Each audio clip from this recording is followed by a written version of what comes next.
The Grand Hall of Ashveil Palace had never seen anything like the Royal Lunar Ball. It happened once every 10 years, a night when every wolf from every pack in the 5 kingdoms, dressed in their finest clothes, polished their titles, and gathered under one enormous roof to bow before the Alpha King. The chandeliers above were made of pure silver, each one holding hundreds of candles that threw golden light across the marble floors. Long tables curved around the edges of the hall, covered in white cloth and flowers that smelled like the first night of winter. Music floated from a hidden orchestra somewhere in the upper balcony. The whole room breathed with wealth and power and pride.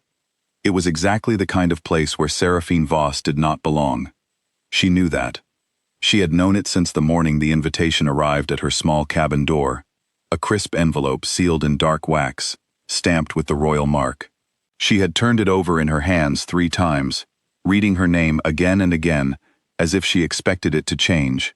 The invitation had been meant for her mother, who had once worked as a lady's maid to a minor noble many years ago, and who had died 2 winters past. The royal records had never been updated. The invitation had followed the name. Seraphine could have sent it back. She could have written a short note explaining the mistake and left it at that. Most people in her position would have done exactly that. Instead, she had spent 3 evenings carefully altering an old gown she found in a cedar chest, the only fine thing her mother had kept. The fabric was a deep blue, a little faded, the hem too long. She had taken it in at the waist and cut the hem herself, though the stitching at the bottom was uneven in places. She had no jewels to wear. She pinned her dark hair up the best she could, and studied herself in the small mirror above the wash basin for a long moment. Then she had begun the 3-day journey to Ashveil Palace on foot and on the back of a farmer's cart. She was the only Omega in the room. Not just the only Omega at the ball, the only Omega anyone in that hall had likely ever seen standing in a place like this. Omegas were the lowest rank in pack society. They were the quiet ones, the unseen ones, the ones given the smallest portions and the hardest work and the least amount of space. The Coldmere pack, where Seraphine was from, was so small and so far from the seat of power that most of the wolves in this room would have struggled to find it on a map. She came through the grand arched doorway and stood at the top of the entrance staircase. The laughter started almost immediately. It was not loud at first. It began as a few whispered words between 2 women in emerald dresses near the food table, and then it spread the way a small fire spreads when the wind is just right. A beta lord near the fireplace turned to look and let out a single low laugh. A group of young she-wolves near the dance floor exchanged sharp glances and smiles they did not bother to hide. An older noble whispered something to the woman beside him, and she covered her mouth with her gloved hand. Even a palace attendant standing near the wall looked away quickly, as if looking at her was embarrassing. Seraphine stood at the top of those stairs and let the laughter wash over her. She did not smile. She did not look down at the floor. She did not reach up to touch her hair or her gown or do any of the small anxious things a person does when they suddenly wish they were invisible. She simply looked out at the room with her amber eyes calm and steady, and then she walked down the stairs at exactly the pace she had intended. She had survived cold winters without enough wood for the fire. She had carried water from a frozen creek and eaten meals that were more air than food, and worked through illness because there was no one else to do the work. She had learned, over many years, that shame is only as heavy as you allow it to be. Tonight she chose to set it down before she had even walked through the door. She moved across the marble floor without an escort, without a title, without anything except the invitation that was technically hers, and the quiet iron at the center of her spine. At the far end of the hall, raised on a wide stone dais, and flanked on either side by advisors and senior pack leaders, sat a man who had been watching the entrance staircase for no particular reason at all, and then had a very particular reason all at once. King Kalen Draven was 29 years old, and had been Alpha King for 7 years. He was tall and broad-shouldered, with dark eyes that had a way of making people feel as though he could see past whatever they were showing him, and directly into whatever they were hiding. He was not unkind, he was not cruel. He was simply someone who had spent so many years surrounded by performance and politics that he had grown very quiet inside, like a house where all the windows had been shut for too long. He had not wanted to come to the ball. He never wanted to come. He sat through it because it was required of him, and because his general, Rowan, gave him the same speech about appearances and alliances every 10 years, and Kaelin found it easier to attend than to have the speech again. He had been sitting with his chin resting on his knuckles, watching nothing in particular, when the doors opened, and the woman in the blue gown came through. He watched the laughter start. He watched it spread across the room like something rehearsed. He watched her reach the bottom of the staircase and begin walking, and he noticed the one thing that apparently no one else in the room was paying attention to. She was not afraid, not even a little. He straightened slowly in his seat.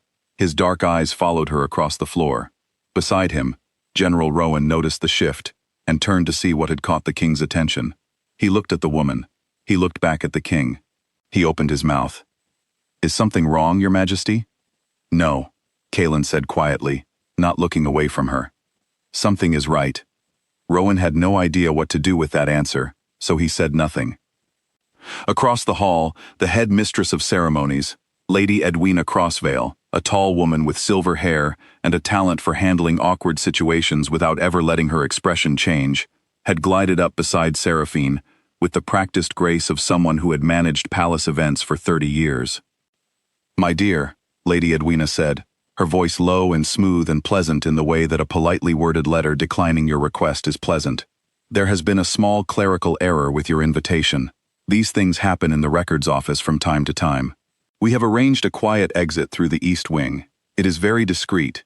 You will not be troubled, and we can have someone bring you a small refreshment box for your journey home." Seraphine turned and looked at her fully.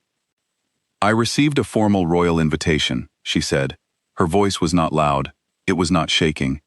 "It arrived sealed with the king's mark. I traveled 3 days to be here. The invitation has my name on it." Lady Edwina's pleasant expression did not waver. "Of course. But given the, circumstances, I will be staying until the evening ends," Seraphine said simply. "Thank you for explaining."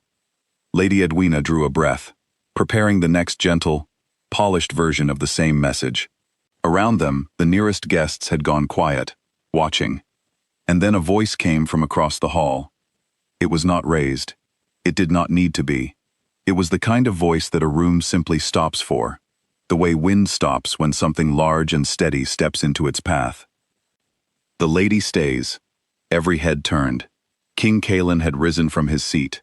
In 7 years of balls and ceremonies and formal functions, he had never risen from the dais to acknowledge a guest. The room understood, in an instant, that something was happening that had no clear category. He came down from the dais and crossed the floor. The crowd parted the way crowds part for kings. Quickly, without being asked, with a great deal of careful watching. He walked directly to where Seraphine stood beside Lady Edwina, and he did not glance at the head mistress, or at the watching guests, or at any of the 30 people holding their breath nearby. He looked at Seraphine and extended his hand. "Dance with me." She looked at his hand. She looked at his face. She was not a woman who believed in fairy stories, and she had learned long ago that when powerful people showed sudden interest in powerless ones, there was usually a reason worth being careful about. She searched his expression for amusement, for the sharp edge of some joke being played at her expense. She found neither. She took his hand. He led her to the center of the floor. The orchestra, after a brief and stunned pause, began to play. The crowd pressed back to the edges of the room. No one spoke. No one laughed. He danced with the ease of a man who had nothing to prove to anyone. He moved with her as though they had done this before, as though the room and all its watching eyes were simply weather, present, but not particularly important. "What is your name?" he asked. "Seraphine," she said. "Seraphine Voss." "Where are you from, Seraphine Voss?" "Coldmere."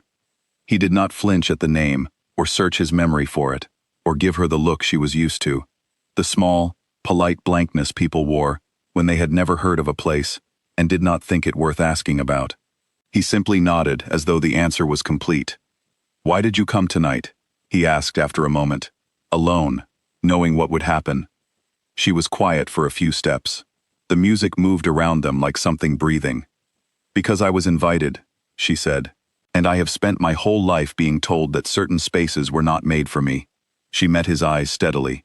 "I decided to stop agreeing." Kaelin looked at her the way a person looks at a window they have been standing at for years, and suddenly, for the first time, notices the view. The rest of the evening passed in a way that no one in attendance would fully be able to explain later. Several high-ranking nobles who had been laughing an hour earlier found reasons to approach Seraphine politely, their eyes carrying the careful brightness of people who suspected they had made an error in judgment and were quietly revising themselves.